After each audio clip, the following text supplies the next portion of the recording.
Indonesia bakal memperoleh sekurang-kurangnya 42 pesawat pejuang Chengdu J-10C buatan China pembelian ketenteraan. Indonesian President Prabowo Subianto is calling for calm as Jakarta braces for more demonstrations by various groups.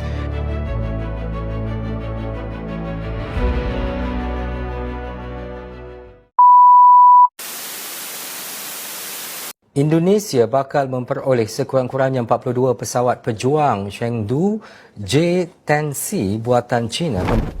Dan kita ingin joint production bersama industri pertahanan.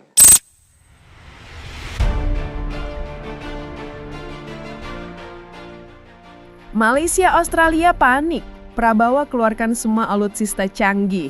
Hey semuanya, balik bersama trendingdunia.com. Kalian pernah nggak sih ngerasa kayak dunia tuh sekarang makin rame banget? Kayak tiap hari selalu aja ada berita baru tentang perang, negara bersaing, atau bahkan pamer kekuatan. Nah, hari ini, yes, this one's gonna be interesting. Kita bakal ngobrol santai tapi dalam. Kita bahas tentang satu topik yang lagi rame banget di timeline, Indonesia dan tetangga-tetangganya yang katanya lagi panas gara-gara alutsista canggih. Tapi sebelum kita lanjut, jangan lupa subscribe, like, share, dan komen-komennya juga dong. Hehe. Oke, guys, the lovers. Nah, kita bakal kupas dari sisi yang lebih ringan, kayak ngobrol di tongkrongan sambil minum kopi dan debat kecil-kecilan soal geopolitik. So, grab your snacks, get comfy, karena ini bukan sekedar cerita tentang rudal atau tank. Ini cerita tentang strategi, politik, dan gengsi antar negara di Asia Tenggara. Awal mula kenapa negara tetangga bisa panik? Oke, jadi gini. Beberapa waktu terakhir, dunia lagi memperhatikan langkah Indonesia yang mulai serius banget dalam modernisasi militernya. Presiden Republik Indonesia, Prabowo Subianto, lagi giat banget ngebangun sistem pertahanan kita. Mulai dari beli jet tempur Rafale dari Perancis, sampai rencana kerjasama bikin kapal selam dan drone canggih. Nah, di sisi lain, Malaysia dan Australia juga bukan negara yang santai-santai aja. Malaysia punya defense cooperation yang erat banget sama Inggris, sementara Australia, let's be honest, adalah salah satu sekutu terdekat Amerika Serikat di kawasan Pasifik. Jadi, begitu Indonesia kelihatan makin kuat di sisi alutsista, ya wajar aja kalau tetangga-tetangganya mulai nengok sedikit.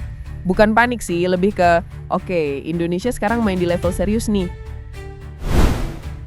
Di dunia militer guys, nggak ada yang benar-benar teman atau musuh abadi. Yang ada cuma kepentingan. Indonesia contohnya mainnya elegan banget. Nggak cuma dekat sama Barat kayak Perancis atau AS, tapi juga jaga hubungan sama Timur, kayak Korea Selatan, Turki, bahkan China. Sedangkan Australia, dia main aman di kubu Barat. Negara itu ikut perjanjian AUKUS, aliansi strategis antara Australia, Inggris, dan Amerika Serikat, yang fokus banget ke pengembangan kapal selam nuklir dan teknologi pertahanan. Dan disitulah kadang muncul gesekan halus. Indonesia yang notabene pengen menjaga netralitas, ngelihat AUKUS ini kayak dua sisi koin. Di satu sisi bisa jadi kesempatan buat kolaborasi, tapi di sisi lain bisa jadi ancaman buat stabilitas kawasan. Nah, Malaysia sendiri agak was-was juga. Mereka punya sejarah konflik kecil dengan Indonesia di masa lalu, dan kadang isu alutsista suka dibumbui media jadi kelihatan lebih tegang dari realitanya. Sekarang kita ngomongin satu hal yang paling tricky, media. Kalian pasti sering lihat headline bombastis kayak, negara A panik, negara B keluarkan rudal baru. Padahal belum tentu sedramatis itu. Sebenarnya narasi kayak gitu tuh sering dipakai buat engagement, buat bikin orang klik, nonton, dan debat. Karena jujur aja, topik militer itu seksi banget di dunia konten. Apalagi kalau dikasih efek suara ledakan, footage rudal meluncur, dan ekspresi orang panik. Tapi faktanya, hubungan antar negara itu jauh lebih kompleks dari yang kita lihat. Banyak diplomasi di balik layar, banyak kerjasama yang nggak pernah masuk berita. Indonesia, Malaysia, dan Australia bahkan sering banget latihan bareng di forum AMDMM. So, the panic that the internet talks about, it's not always panic. Sometimes it's just perception. Let's talk about Prabowo for a second. Apapun pandangan politik kalian, satu hal yang jelas, dia punya visi gede buat pertahanan Indonesia.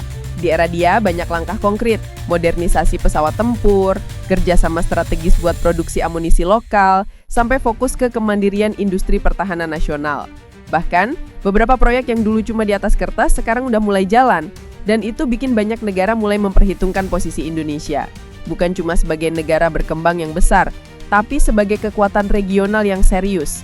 Dan lucunya, dunia tuh sekarang lagi shifting banget. Dulu yang dianggap kuat itu negara yang punya senjata nuklir.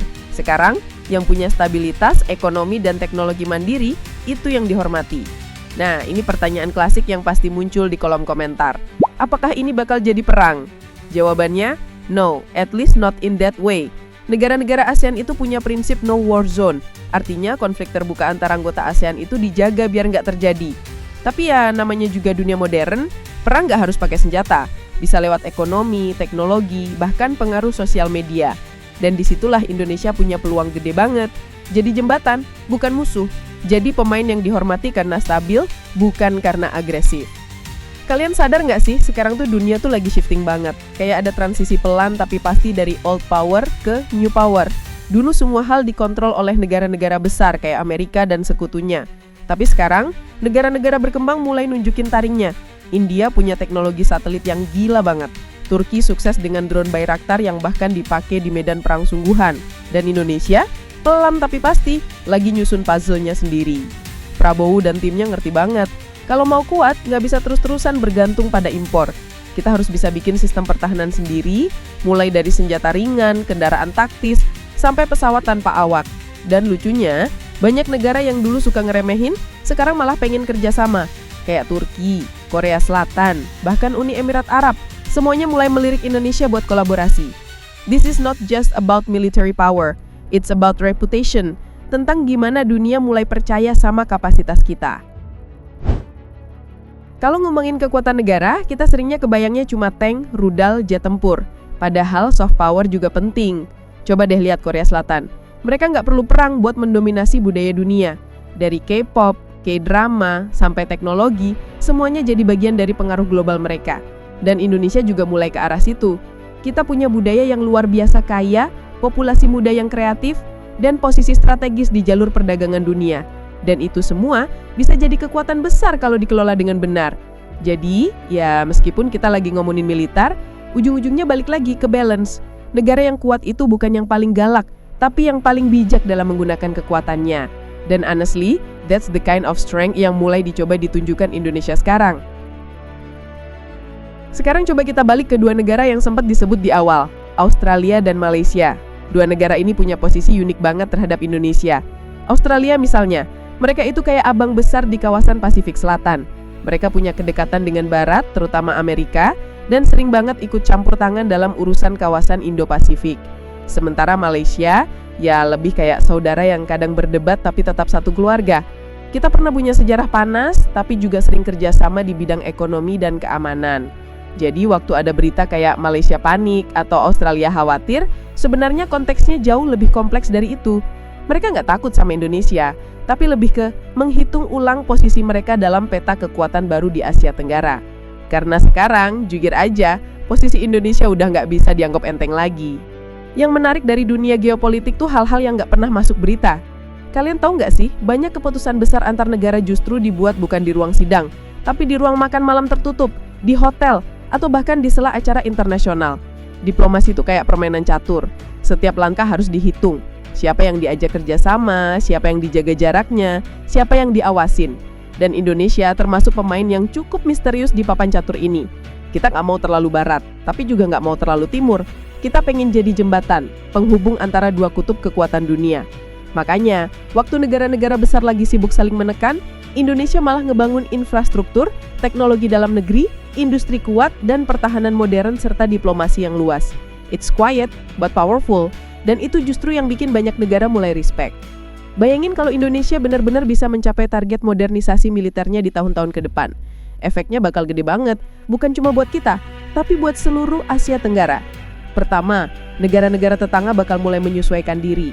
Mereka bisa ikut memperkuat pertahanan, atau malah memilih jalan damai dengan memperbanyak kerjasama. Dan kedua, kekuatan regional bakal lebih seimbang. Selama ini banyak keputusan ASEAN yang berat sebelah karena pengaruh negara besar dari luar. Tapi kalau Indonesia makin solid, maka ASEAN punya suara yang lebih kuat dan independen. Dan yang ketiga, efek paling penting, rasa percaya diri bangsa sendiri. Karena nggak ada yang lebih keren daripada tahu kalau negara lo bisa berdiri tegak tanpa harus takut sama siapapun. That's the real power, bukan cuma senjata, tapi rasa percaya diri nasional. Kalau kita lihat lebih dalam, semua langkah besar ini punya satu benang merah. Indonesia nggak lagi pengen cuma jadi penonton di panggung dunia. Kita pengen jadi pemain utama yang bisa menentukan arah permainan. Dan untuk itu butuh waktu, strategi, dan kesabaran. Modernisasi alutsista cuma satu bagian kecil dari puzzle yang namanya kedaulatan. Negara ini lagi ngebangun fondasi jangka panjang. Energi mandiri, teknologi dalam negeri, industri kuat, pertahanan modern, dan diplomasi yang luas. It's quiet, but powerful, dan itu justru yang bikin banyak negara mulai respect. Dari semua yang kita bahas malam ini, satu hal yang bisa kita tarik adalah kekuatan sejati itu bukan cuma soal punya senjata paling canggih, tapi soal cara kita menjaga keseimbangan dan kedamaian. Indonesia sekarang bukan cuma negara yang gede di peta, tapi juga negara yang mulai stand tall di panggung dunia. Dan selama kita tetap kompak, jujur, dan punya visi yang jelas, kita nggak cuma bakal diperhitungkan, tapi juga dihormati. Thank you banget udah nonton sampai akhir. Kalau kamu suka suasana ngobrol santai tapi dalam kayak gini, jangan lupa stay tune ya di video selanjutnya. Take care, stay curious, and see you again di cerita berikutnya.